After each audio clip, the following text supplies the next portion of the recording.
ಈ ಗ್ಯಾರಂಟಿ ಯೋಜನೆಗಳ ವಿರುದ್ಧ ಎಲ್ಲೋ ಒಂದು ಕಡೆ ಕಾಂಗ್ರೆಸ್ನಲ್ಲೇ ಅಪಸ್ವರ ಎದ್ದಿದ್ಯಾ ಅನ್ನೋ ಪ್ರಶ್ನೆ.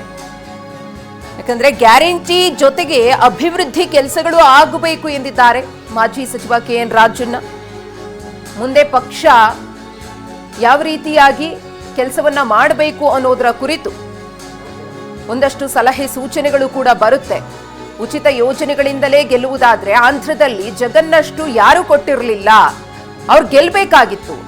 ಗೆಲ್ಲೋದ್ರಲ್ಲಿ ಉಚಿತ ಯೋಜನೆ ಒಂದು ಅಂಶ ಅಷ್ಟೇ, ಜೊತೆಗೆ ಅಭಿವೃದ್ಧಿ ಕೆಲಸಗಳು ಕೂಡ ಆಗಬೇಕಿದೆ ಎಂದಿದ್ದಾರೆ ರಾಜಣ್ಣ. ಮಾಡಬೇಕಾಗಿಲ್ಲ, ಗ್ಯಾರಂಟಿಗಳಿಂದ ನೀವು ಪುನರ್ ಪರಿಶೀಲನೆ ಮಾಡಿ ಅಂತಕ್ಕಂಥದ್ದಿಲ್ಲ.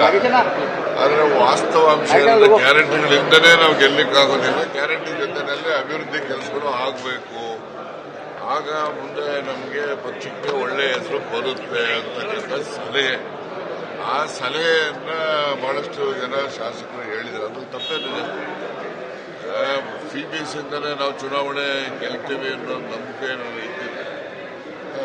ನಮ್ಮ ಆಂಧ್ರದಲ್ಲಿ ಜಗನ್ ಅಷ್ಟೊಂದು ಫೀಬೀಸ್ ಕೊಟ್ಟಿದ್ದಾನೆ, ಯಾರು ಕೊಟ್ಟಿರ್ಲಿಲ್ಲ ಅಷ್ಟೊಂದು. ಮತ್ತೆ ಅವ್ರು ಬರೀ 18 ಸೀಟ್ ಬರ್ತಾರೆ. ಅದರಿಂದ ಫೀಬೀಸ್ ಇಂದನೇ ಗೆಲ್ತೀವಿ ಗೆಲ್ಲತಕ್ಕಂಥದ್ರಲ್ಲಿ ಫೀಬೀಸ್ ಕೊಡೋದು ಒಂದು ಅಂಶ. ಜೊತೆನಲ್ಲಿ ಅಭಿವೃದ್ಧಿ ಕೆಲಸಗಳು ಕೂಡ ಆಗಬೇಕು. ಅಭಿವೃದ್ಧಿ ಕೆಲಸಗಳು ಮಾಡದೆ ಬರೀ ಫೀಬೀಸ್ ಮೇಲೆ ನಾವು ಚುನಾವಣೆನ ಜನ ನಮಗೆ ಆಶೀರ್ವಾದ ಮಾಡ್ತಾರೆ ಅಂತಕ್ಕಂಥ ಒಂದು ಬೇಡ.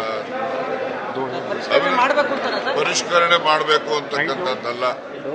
ಫೀಬೀಸ್ ಇಟ್ಕೊಂಡೇನೆ ನಾವು ಡೆವಲಪ್ಮೆಂಟಲ್ ಆಕ್ಟಿವಿಟೀಸ್ಗೂ ಇನ್ನೂ ಹೆಚ್ಚು ಹಣವನ್ನು ಒದಗಿಸಬೇಕು ಅಂತಕ್ಕಂಥ ಒತ್ತಾಯ.